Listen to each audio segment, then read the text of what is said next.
नमस्कार दोस्तों, मैं हूँ खुशबू और स्वागत है आप सबका सुबह आईएएस की इस महत्वपूर्ण क्लास में। अगर आप हमारे चैनल पर नए हैं तो सबसे पहले चैनल को सब्सक्राइब कर लीजिए, वीडियो को लाइक करिए और अपने दोस्तों के साथ शेयर जरूर करिए ताकि ये उपयोगी सामग्री ज्यादा से ज्यादा बच्चों तक पहुंच सके और आपका और उनकी भी मदद हो सके। तो चलिए शुरू करते हैं आज का हमारा टॉपिक पर्यावरण संरक्षण से संबंधित अधिनियम। पर्यावरण संरक्षण से संबंधित अधिनियम।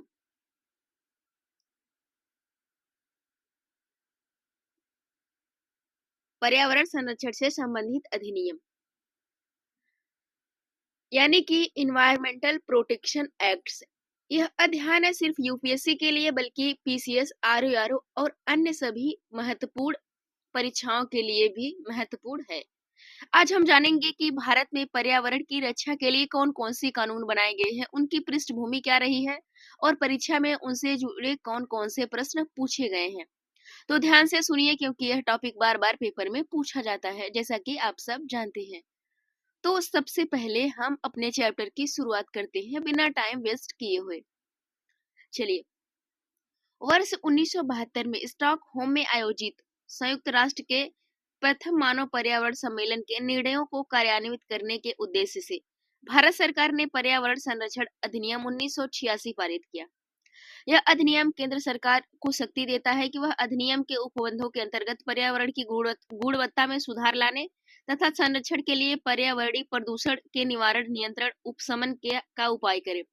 यह संपूर्ण भारत में लागू है। भारत में पर्यावरण संरक्षण अधिनियम 1986 को छाता विधान, अम्ब्रेला लेजिस्लेशन कहते हैं।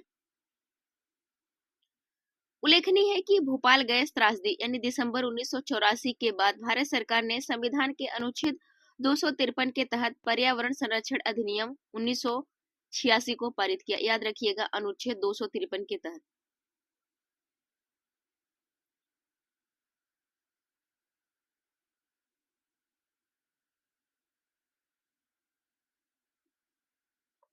पारित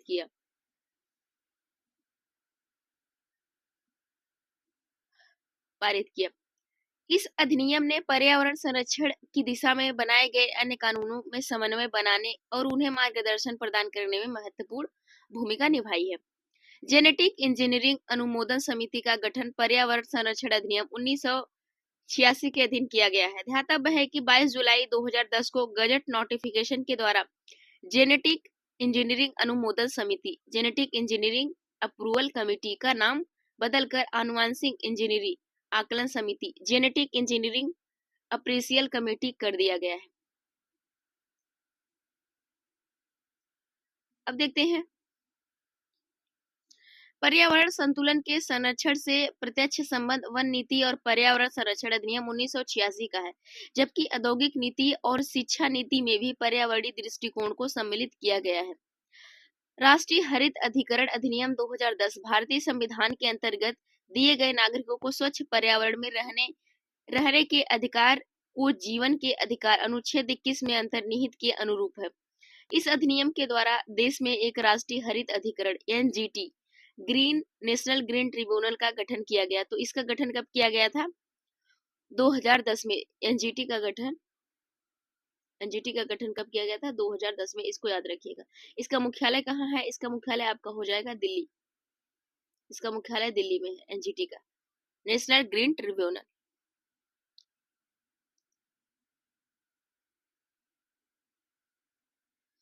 अब देखते हैं, इस अधिनियम के द्वारा देश के सभी राष्ट्रीय हरित अधिकरण नेशनल ग्रीन ट्रिब्यूनल का गठन किया गया है।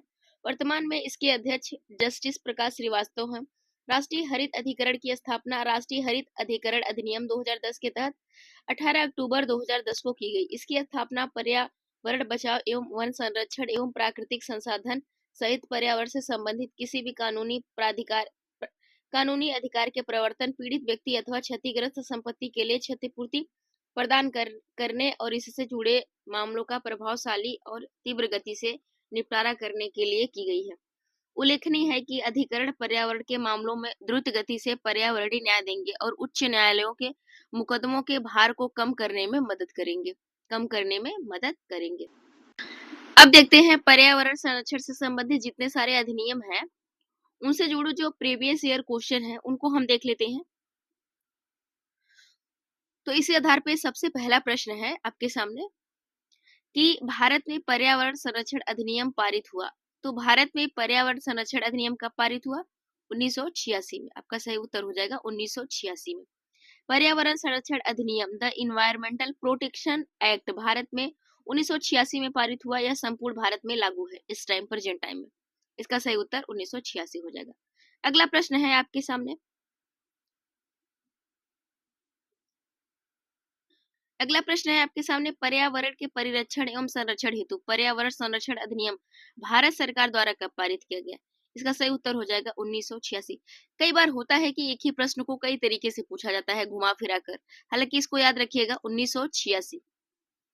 पर्यावरण के परिरक्षण एवं संरक्षण हेतु पर्यावरण संरक्षण अधिनियम the environmental protection act Bharat में वर्ष 1986 में पारित हुआ। इसे छाता विधान, अम्ब्रेला लेजिस्लेशन के रूप में जाना जाता है।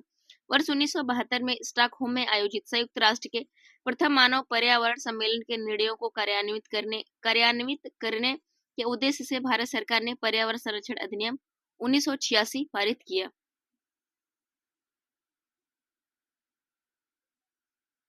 देखते हैं, भारत में पर्यावरण सुरक्षा अधिनियम निम्नलिखित में से किस वर्ष पारित हुआ था? इसका सही उत्तर हो जाएगा बी, 1986। अधिनियम निम्नलिखित में से किस वर्ष पारित हुआ था? 1986।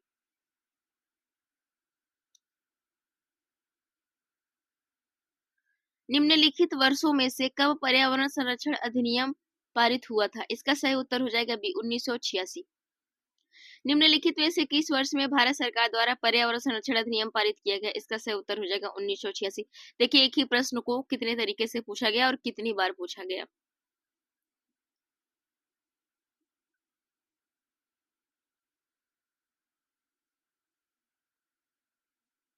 अब देखते हैं अगला प्रश्न। भारत सरकार द्वारा पर्यावरण का परिरक्षण संरक्षण अधिनियम कब पारित किया गया? इसका भी सही उत्तर हो जाएगा 1986। 1986।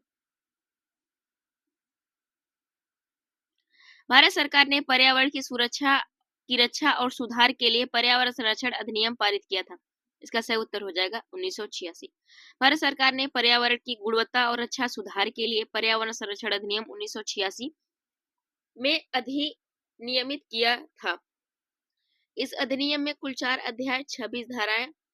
यह अधिनियम केंद्र सरकार को पर्यावरण प्रदूषण के सभी रूपों को रोकने तथा देश के प्रत्येक भाग में विशिष्ट पर्यावरणीय समस्याओं से निपटने के लिए प्राधिकरण स्थापित करने को अधिकृत करता है। इसका सही उत्तर हो जाएगा बी। अगला प्रश्न है आपके सामने कि कौन सा संवैधानिक संशोधन अधिनियम पर्यावरण की सुरक्षा और सुधार तथा वनों और वन्य जीवों की सुरक्षा से संबंधित है? इसका सही उत्तर हो जाएगा 1976। भारतीय संविधान में पर्यावरण, वनों तथा वन्य जीवों की सुरक्षा से जुड़े प्रावधान 42वें संविधान संशोधन अधिनियम 1976 द्वारा शामिल किए गए। इसके तहत संविधान के अनुच्छेद 48 अनुच्छेद राज्य को पर्यावरण की रक्षा और सुधार करने तथा वनों और वन्य जीवों की रक्षा करने का निर्देश देता है।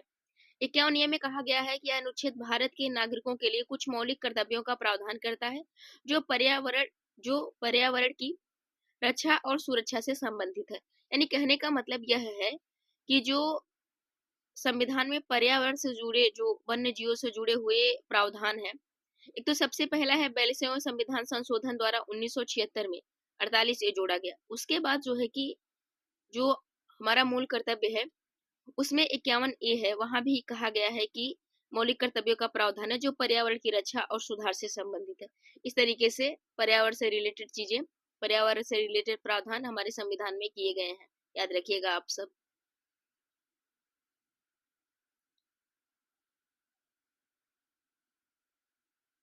इसी क्रम में अगला प्रश्न है, पर्यावरण सुरक्षा अधिनियम ईपीए को अन्य किस नाम से जाना जाता है? ईपीए को अन्य किस नाम से जाना जाता है? इसका सही उत्तर हो जाएगा छाता विधान। इन्वायरमेंटल प्रोटेक्शन एक्ट वही है एक्ट।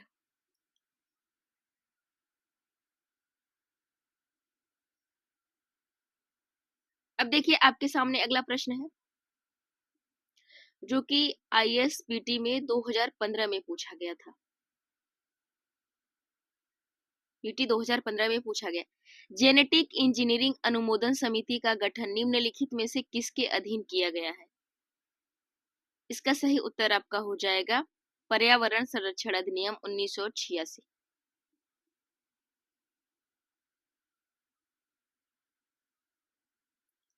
जेनेटिक इंजीनियरिंग अनुमोदन समिति का गठन पर्यावरण संरक्षण अधिनियम 1986 के अधीन किया गया। ध्यातव्य है कि 22 जुलाई 2010 को गजट नोटिफिकेशन के द्वारा जेनेटिक इंजीनियरिंग अनुमोदन समिति जेनेटिक इंजीनियरिंग अप्रूवल कमेटी का नाम बदलकर अनुवांशिक इंजीनियरिंग आकलन समिति जेनेटिक इंजीनियरिंग अप्रेसियल कमेटी कर दिया गया है। अगला प्रश्न है निम्नलिखित में से कौन सा एक पर्यावरण संरक्षण अधिनियम 1986 के अंतर्गत गठित किया गया? इसका सही उत्तर हो जाएगा सी, केंद्रीय भूजल प्राधिकरण। केंद्रीय भूजल प्राधिकरण, यह क्वेश्चन पूछा गया है ISPT 2022 में।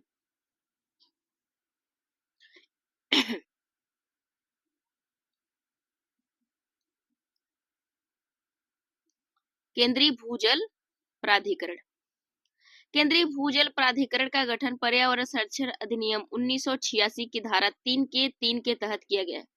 3 के उपखंड 3 के तहत किया गया। इसका उद्देश्य देश में भूजल संसाधनों के विकास एवं प्रबंधन को विनियमित एवं नियंत्रित करना है। इसके अंतर्गत इस संगठन का दायित्व आर्थिक एवं पारिस्थितिकी दक्षता के सिद्धांतों के आधार पर भारत के भूजल संसाधनों की खोज, मूल्यांकन, संरक्षण, वृद्धि, प्रदूषण से सुरक्षा और वितरण सहित वैज्ञानिक एवं सतत विकास तथा प्रबंधन हेतु प्रौद्योगिकियों का विकास एवं प्रसार, निगरानी तथा लागू करने के लिए इक्विटी इकट्ठा करना है।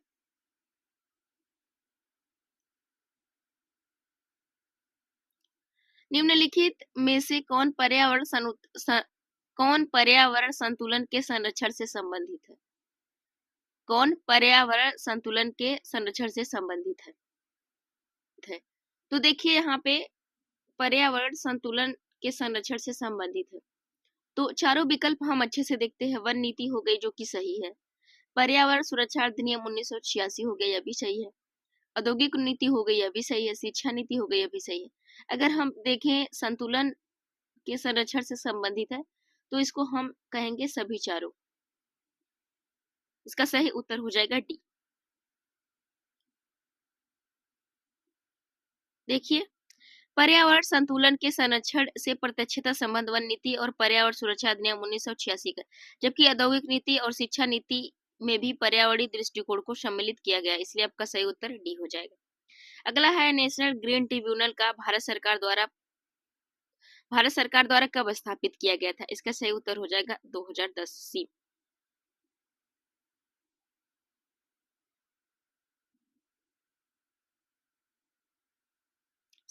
नेशनल ग्रीन ट्रिब्यूनल NGT अर्थात राष्ट्रीय हरित प्राधिकरण की स्थापना भारत सरकार द्वारा 18 अक्टूबर 2010 को नेशनल ग्रीन ट्रिब्यूनल एक्ट 2010 के अधीन की गई थी। इसके द्वारा पर्यावरण संरक्षण, वन एवं वन्य प्राकृतिक संसाधनों से संबंधित मामलों का निपटारा किया जा सकता है। वर्तमान में NGT के अध्यक्ष न्यायमूर्ति प्रकाश श्रीवास्तव है। NGT का पूर्ण रूप है नेशनल ग्रीन ट्रिब्यूनल। इसका सही उत्तर ए हो जाएगा।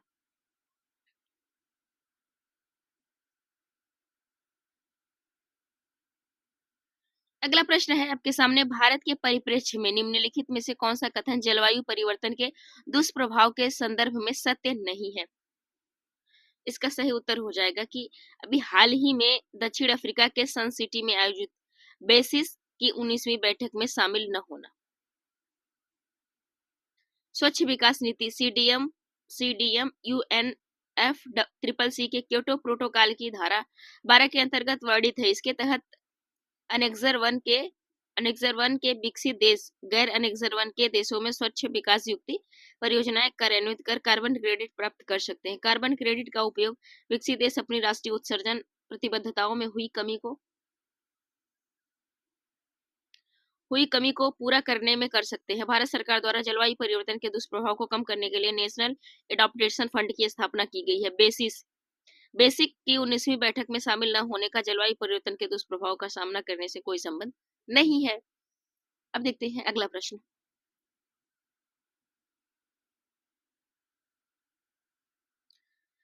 ISPT 2012 में पूछा गया यह प्रश्न है। क्या कहता है प्रश्न, देखिए अच्छे से ध्यान से, कि राष्ट्रीय हरित न्यायाधिकरण अधिनियम 2010 भारतीय संविधान के अधिनियमों में से कौन सा प्रावधान के अनुरूप अधिनियमित हुआ था या हुए थे? तो देखिए सही से, स्वच्छ पर्यावरण के अधिकार के अनुरूप जो अनुच्छेद 21 के अंतर्गत जीवन के अधिकार का अंग माना जाता है। तो यह बिल्कुल आपका सही उत्तर है, इसलिए आपका सही उत्तर हो जाएगा केवल एक। ऐसी कोई बात नहीं कही गई है, ऐसी कोई बात नहीं कही गई। राष्ट्रीय हरित अधिकरण अधिनियम 2010 भारतीय संविधान के अंतर्गत दिए गए नागरिक को स्वच्छ पर्यावरण में रहने के अधिकार जो जीवन के अधिकार अनुच्छेद 21 में अंतर्निहित है के अनुरूप है। इस अधिनियम के द्वारा देश में एक राष्ट्रीय हरित अधिकरण नेशनल ग्रीन ट्रिब्यूनल का गठन किया गया है। देखिए एक प्रश्न और है, ISPT 2018 में पूछा गया है।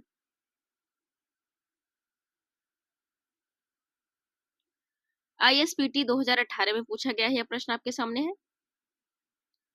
राष्ट्रीय हरित अधिकरण NGT किस प्रकार के केंद्रीय प्रदूषण नियंत्रण बोर्ड CPCB से भिन्न है? CPCB से भिन्न है। NGT का गठन एक अधिनियम द्वारा किया गया है, जबकि CPCB का गठन भारत सरकार के कार्यपालक आदेश से किया गया है। अगला ऑप्शन है कि NGT पर्यावरणीय न्याय उपलब्ध कराता है और उच्चतर न्यायालयों में मुकदमों के भार को कम करने में सहायता करता है, जबकि CPCB झरनों और कुओं की सफाई को प्रोत्साहित करता है तथा देश में वायु की गुणवत्ता में सुधार लाने का लक्ष्य रखता है। यह बिल्कुल सही है, इसलिए आपका सही उत्तर हो जाएगा बी, क्योंकि ऐसी कोई बात नहीं कही गई है।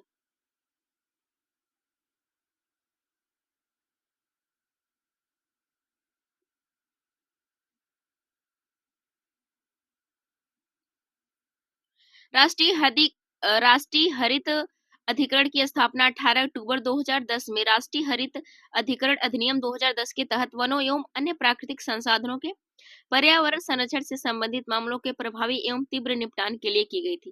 केंद्रीय प्रदूषण नियंत्रण बोर्ड एक सांविधिक संगठन है, जिसका गठन सितंबर 1974 में जल प्रदूषण निवारण एवं नियंत्रण अधिनियम 1974 के तहत किया गया था। स्पष्ट है कि कथन एक असत्य है। पर्यावरणीय मुद्दों पर राष्ट्रीय हरित अधिकरण का समर्पित क्षेत्राधिकार द्रुत गति से पर्यावरणीय न्याय उपलब्ध कराता है तथा उच्चतर न्यायालयों में मुकदमे का भार कम करने में मदद करता है। जल प्रदूषण निवारण एवं नियंत्रण अधिनियम 1974 तथा वायु प्रदूषण निवारण एवं नियंत्रण अधिनियम 1981 में वर्णित CPCB के मुख्य कार्यों में नदियों एवं कुओं की स्वच्छता को बढ़ावा देना तथा देश में वायु की गुणवत्ता में सुधार करना शामिल है, अतः कथन 2 सत्य है। अगला प्रश्न है आपके सामने कि राष्ट्रीय हरित ट्रिब्यूनल NGT प्रभावी हुआ था। कब प्रभावी हुआ था? जैसा कि आप सब जानते हैं, अक्टूबर 2010 से। राष्ट्रीय हरित अधिकरण नेशनल ग्रीन ट्रिब्यूनल NGT का गठन 18 अक्टूबर 2010 को राष्ट्रीय हरित अधिकरण अधिनियम 2010 के तहत हुआ था। यह इसी तारीख से प्रभावी हो गया था। इस अधिकरण का गठन पर्यावरण बचाव और वन संरक्षण तथा अन्य प्राकृतिक संसाधन सहित पर्यावरण से संबंधित किसी भी कानूनी अधिकार के प्रवर्तन और क्षतिग्रस्त व्यक्ति अथवा संपत्ति के लिए असुतोष और क्षतिपूर्ति प्रदान करना है। इससे जुड़े हुए मामलों का प्रभावी और तीव्र गति से निपटारा करने के लिए किया गया है। अब पर्यावरण से रिलेटेड कुछ परीक्षोपयोगी तथ्य हैं, इनको हम देख लेते हैं।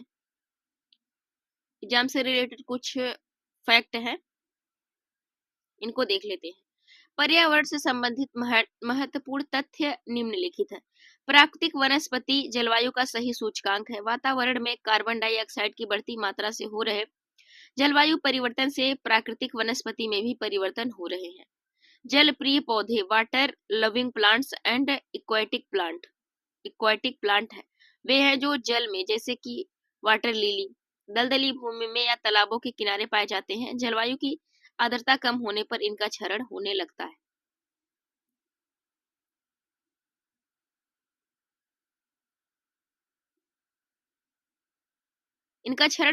है।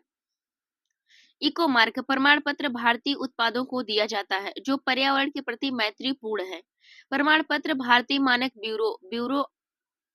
Bureau of Indian standards BIS द्वारा 1991 में दिया जा रहा है। अति नगरीकरण और औद्योगिकरण, संतुलित विकास तथा पर्यावरण एवं पारिस्थितिकी तथा जैव विविधता के संरक्षण इन तीनों के लिए हानिकारक है। अब WM एडम्स द्वारा लिखित पुस्तक है हरित विकास यानी ग्रीन डेवलपमेंट। इसका पूरा नाम है ग्रीन डेवलपमेंट यानी environment and sustainability in the third world. इस पुस्तक का पहला संस्करण 1990 में प्रकाशित हुआ था। अब आगे देखते हैं। एल्वर्थ हंटिंगटन द्वारा लिखित पुस्तक का नाम सिविलाइजेशन एंड क्लाइमेट है, जिसका प्रथम प्रकाशन वर्ष 1915 में हुआ था। साइलेंट स्प्रिंग पर्यावरण विज्ञान से संबंधित एक पुस्तक है जिसकी लेखिका अमेरिकी की जीव विज्ञानी एवं संरक्षणविद रेचल कार्सन है। यह पुस्तक दिसंबर 1962 में प्रकाशित हुई थी। प्राकृतिक कृषि के अन्वेषक मसानोबु फुकुओका है। यह एक जापानी किसान एवं दार्शनिक थे। पर्यावरण संरक्षण अधिनियम के लिए 17 से 24 वर्ष के 15,000 युवाओं को नियुक्त करने के उद्देश्य से ऑस्ट्रेलिया ने ग्रीन आर्मी को लॉन्च किया था। ऑस्ट्रेलियाई सरकार ने इस कार्यक्रम हेतु $360 मिलियन आवंटित किए थे, जिससे प्रतिवर्ष 500 परियोजनाओं को सहायता प्रदान की जाएगी। वर्तमान में इस कार्यक्रम को बंद कर दिया गया है। अब आगे देखते हैं कि पलाचीमाड़ा दक्षिण भारतीय राज्य केरल के पलक्कड़ जिले में अवस्थित एक छोटा सा गांव है। कोका कोला कंपनी ने यहां अपनी इकाई स्थापित की है, जिससे बड़े पैमाने पर इस क्षेत्र के जल का दोहन करने के कारण यहां पर्यावरण को भारी क्षति हुई है। पंजाब के मार्केटिंग फेडरेशन और इजराइल के सयाग के बीच 21 अप्रैल 2001 को हुए एक समझौते के तहत पंजाब में ग्रीन हाउस कृषि के माध्यम से सब्जियां उगाई गई हैं। नेशनल जियोग्राफिक सोसाइटी एवं अंतर्राष्ट्रीय मतदान कंपनी ग्लोबस्कैन ने ग्रीन डेस्क 2009 स्कोर के तहत भारत को शीर्ष स्थान दिया है। इसमें विभिन्न देशों में पर्यावरणीय रूप से धारणीय उपभोक्ता व्यवहार के अनुसार अंक दिया जाता है। ग्रीन डेस्क 2014 के स्कोर के अनुसार भी भारत इस संदर्भ में प्रथम स्थान पर बना हुआ है। भारत में कृषि के पर्यावरण अनुकूल दीर्घस्थायी विकास के लिए मिश्र सस्यन कार्बनिक खाद्य नाइट्रोजन यौगिकीकरण पौधे और कीट प्रतिरोध सस्य किस्मों का प्रयोग सर्वश्रेष्ठ है। विश्व पर्यावरण दिवस प्रतिवर्ष 5 जून को मनाया जाता है। प्रथम विश्व पर्यावरण दिवस वर्ष 1973 में मनाया गया था। उल्लेखनीय है कि स्टॉकहोम अंतर्राष्ट्रीय शिखर सम्मेलन मानव पर्यावरण पर संयुक्त राष्ट्र सम्मेलन वर्ष 1972 में आयोजित किया गया था। पर्यावरण पर यह पहला वैश्विक शिखर सम्मेलन था। इसी सम्मेलन में 5 जून को पर्यावरण दिवस मनाने का निर्णय भी लिया गया था। ध्यातव्य है कि विश्व पर्यावरण दिवस प्रत्येक 5 जून को मनाया जाता है। वर्ष 2024 में विश्व पर्यावरण दिवस का केंद्रीय विषय theme focusing on land restoration and desertification and doubt resilience तथा मेजबान देश सऊदी अरब था। वर्ष 2025 में विश्व पर्यावरण दिवस का मुख्य विषय प्लास्टिक प्रदूषण को समाप्त करना तथा मेजबान देश दक्षिण कोरिया है। अब देखिए परीक्षा उपयोगी तथ्य से जो इन्वायरमेंट से रिलेटेड कुछ यहाँ उसी से रिलेटेड प्रश्न आए हुए हैं हमारे परीक्षा में, हम देख लेते हैं। इसी आधार पे सबसे पहला प्रश्न है जो कि पीसीएस 2009 में पूछा गया था कि प्राकृतिक वनस्पति जलवायु का सही सूचकांक है। जलप्रिय पौधे आर्द्र जलवायु में पाए जाते हैं। इसका सही उत्तर हो जाएगा ये। दोनों सही हैं, आर्य की सही व्याख्या करता है। प्राकृतिक वनस्पति जलवायु का सही सूचकांक है। वातावरण में कार्बन डाइऑक्साइड की बढ़ती मात्रा से हो रहे जलवायु परिवर्तन से प्राकृतिक वनस्पति में भी परिवर्तन हो रहे हैं। जल प्रिय पौधे वाटर लविंग प्लांट्स का जलवायु की आर्द्रता कम होने पर क्षरण होने लगता है। इस प्रकार स्पष्ट है कि कथन एवं कारण दोनों सही है तथा कारण कथन का सही स्पष्टीकरण है। अगला प्रश्न है आपके सामने। इको मार्क उन भारतीय उत्पादों को दिया जाता है जो क्या है? पर्यावरण के प्रति मैत्रीपूर्ण है, कोई उनको जो है नुकसान नहीं पहुंचाते हैं। इको मार्क प्रमाण पत्र उन भारतीय उत्पादों को दिया जाता है जो पर्यावरण के प्रति मैत्रीपूर्ण है। अगला प्रश्न है, इको मार्क प्रतीक निम्नलिखित में से किससे संबंधित है? किससे संबंधित है यह? आपका सही उत्तर हो जाएगा निर्यातित सामग्री से। सॉरी, किससे संबंधित है पूछा गया है।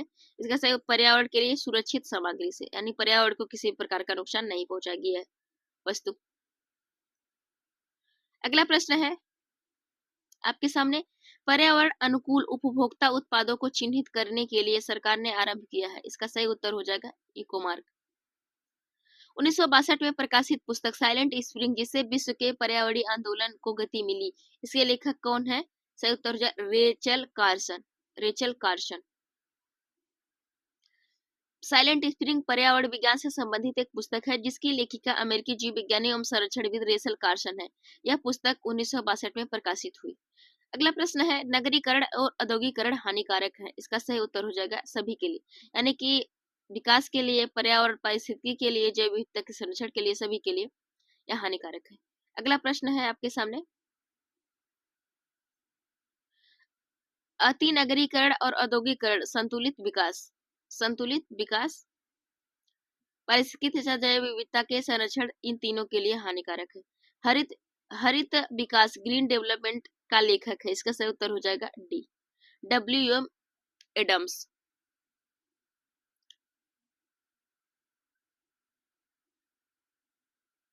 इसी क्रम में अगला प्रश्न है आपके सामने कि प्राकृतिक कृषि का अन्वेषक है। प्राकृतिक कृषि का अन्वेषक है तो यहाँ पर मसानोबु फुकुओका। प्राकृतिक कृषि के अन्वेषक नोबु फुकुओका है। वह एक जापानी किसान एवं दार्शनिक थे।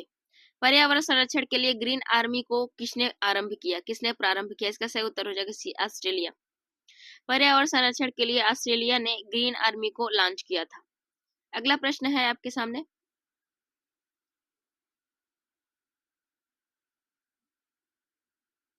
बीसवीं सदी की 80 के दशक के मध्य विकास के नकारात्मक पक्षों पर विस्तार से चर्चा की गई है। निम्नलिखित में से कौन सा एक उनमें से महत्वपूर्ण नहीं था? इसका सही उत्तर राजनीति एवं विकास, ऐसी कोई बात नहीं कही गई है। 20वीं सदी के 80 के दशक में मध्य विकास के नकारात्मक पक्षों पर विस्तार से की गई चर्चा में प्राकृतिक संसाधनों क्षरण, पर्यावरण प्रदूषण, जन सामान्य का विस्थापन, पुनर्वास आदि मुख्य विषय थे, लेकिन राजनीति एवं विकास की चर्चा नहीं की गई थी।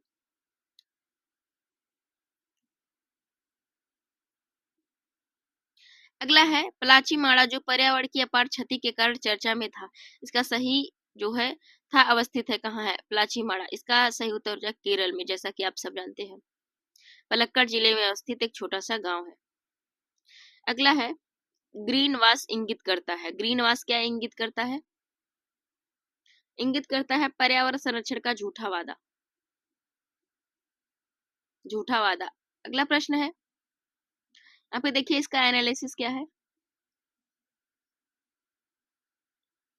ग्रीनवास उस स्थिति को संदर्भित करता है जहां एक संगठन अपने पर्यावरणीय प्रथाओं या किसी उत्पाद या सेवा के पर्यावरणीय लाभों के बारे में लोगों को गुमराह करना चाहता है।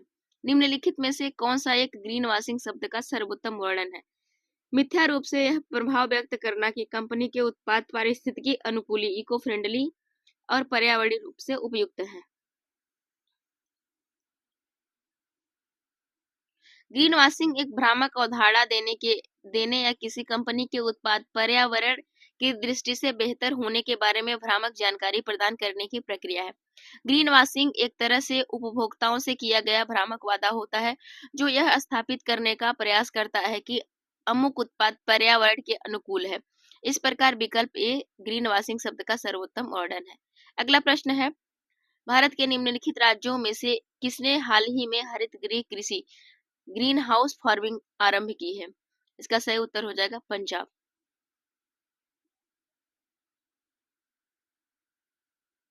प्रश्नकाल के दौरान पंजाब के मार्कफेड मार्केटिंग फेडरेशन और इजराइल के सयाग के बीच 21 अप्रैल 2001 को हुए एक समझौते के तहत पंजाब में ग्रीन हाउस कृषि के माध्यम से सब्जियां उगाई गई थी। अगला प्रश्न है कि अपने वार्षिक सर्वेक्षण के परिणाम के रूप में नेशनल जियोग्राफिक सोसाइटी एवं अंतरराष्ट्रीय मतदान कंपनी ग्लोब स्कैन ने ग्रीन डेस्क 2009 स्कोर के तहत भारत को शीर्ष स्थान दिया। वह स्कोर क्या था? इसका सही उत्तर आपका हो जाएगा, स्कोर क्या था? बी। यह विभिन्न देशों में पर्यावरणीय रूप से धारणीय उपभोक्ता व्यवहार का मापक है। अगला प्रश्न है आपके सामने,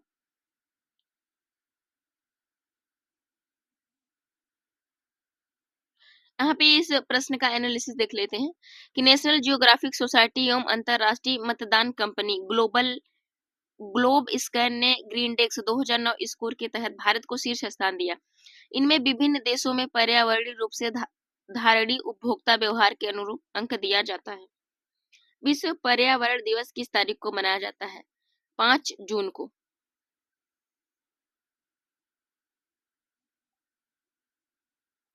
अगला प्रश्न है, विश्व पर्यावरण दिवस कब मनाया जाता है? 5 जून को। विश्व पर्यावरण दिवस प्रत्येक 5 जून को मनाया जाता है। वर्ष 2020 के पर्यावरण दिवस का केंद्रीय विषय थीम था जैव विविधता, बायोडायवर्सिटी। वर्ष 2021 का केंद्रीय विषय था रिस्टोरेशन। वर्ष 2024 में पर्यावरण दिवस का केंद्रीय विषय थीम है focusing on land restoration, desertification and dot resilience तथा मेजबान देश सऊदी अरब था। वर्ष 2025 में विश्व पर्यावरण दिवस का मुख्य विषय है प्लास्टिक प्रदूषण को समाप्त करना तथा मेजबान देश है दक्षिण कोरिया।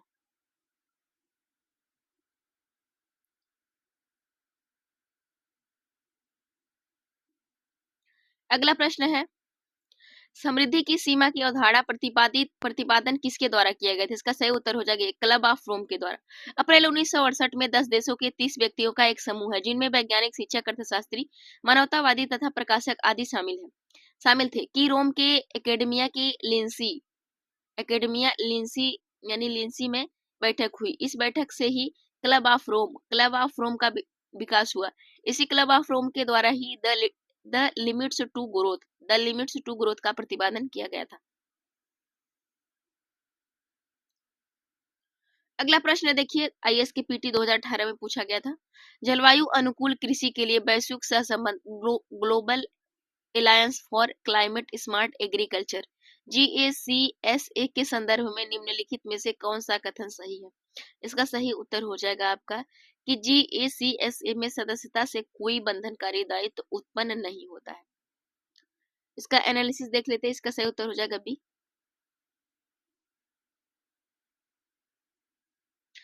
GACSA का 23 सितंबर 2014 को न्यूयॉर्क में संयुक्त राष्ट्र महासचिव जलवायु शिखर सम्मेलन के दौरान लॉन्च किया गया था, अतः कथन एक असत्य है। GACSA एक स्वैच्छिक मंच है जो सरकारों, अंतरराष्ट्रीय तथा क्षेत्रीय संगठनों, संस्थानों, सिविल सोसाइटी आदि के लिए खुला है। GACSA की सदस्यता से कोई बंधनकारी दायित्व उत्पन्न नहीं होता है, अतः कथन 2 सत्य है। भारत ने इसकी स्थापना में योगदान नहीं दिया, अतः कथन 3 असत्य है। भारतीय कृषि में परिस्थितियों के संदर्भ में संरक्षण कृषि की संकल्पना का महत्व बढ़ जाता है। निम्नलिखित में से कौन से संरक्षण कृषि के अंतर्गत आते हैं?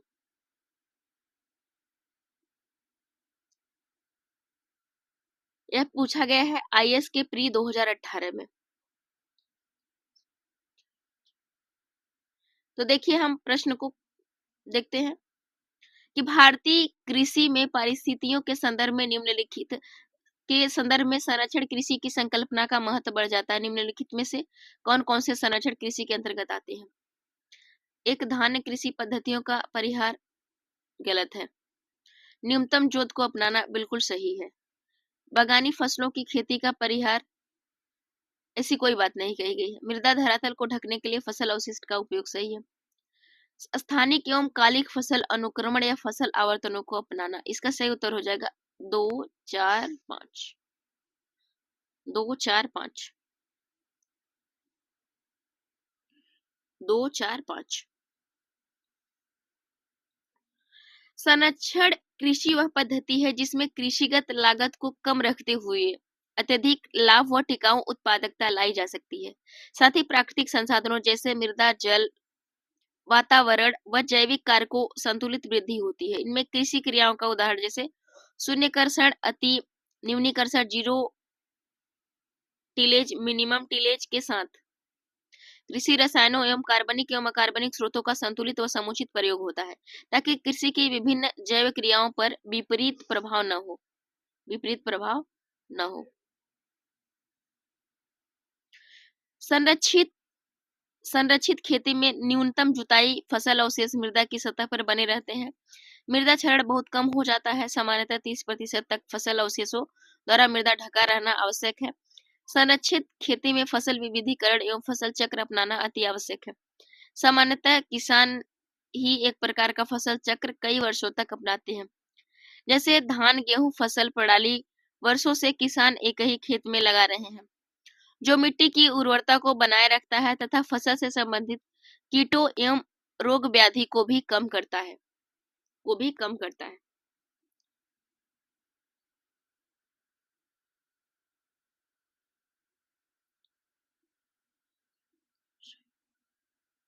अगला प्रश्न है कि निम्नलिखित कथनों पर विचार कीजिए, नीचे दिए गए कूट से सही उत्तर चुनिए।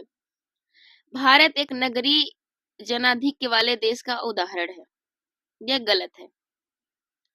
भारत के अधिकांश बड़े नगरों में पर्याप्त अवस्थापना का अभाव है। यह सही है। इसलिए इसका सही उत्तर हो जाएगा एक गलत और सही।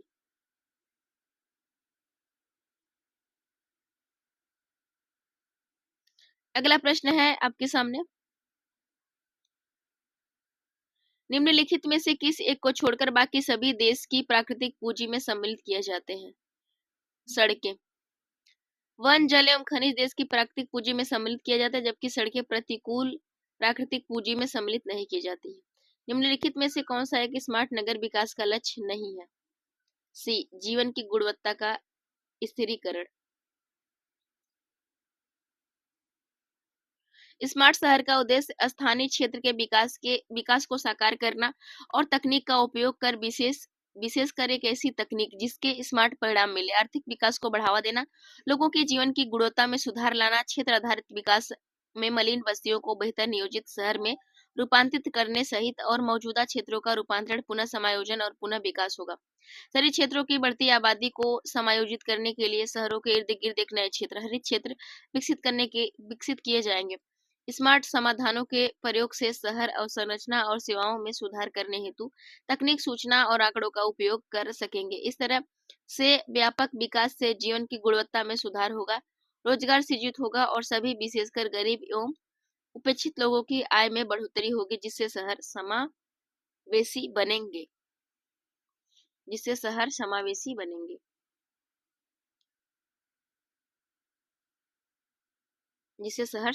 बनेंगे।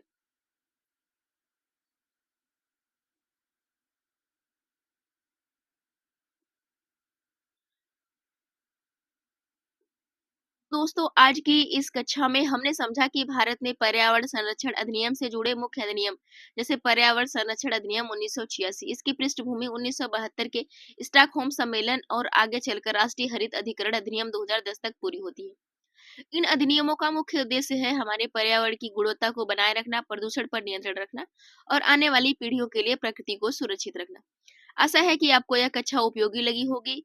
अगर यह वीडियो आपको अच्छा लगा हो तो लाइक करें, अपने दोस्तों के साथ शेयर करें और हमारे चैनल को सुबह आईएएस को सब्सक्राइब करना न भूलें, ताकि आपको आने वाली हर महत्वपूर्ण क्लास का नोटिफिकेशन आपको समय पर मिले। तो हम मिलेंगे आपको अब अगली क्लास में। Thank you so much. अपना ध्यान रखें और अच्छे से पढ़ाई करें।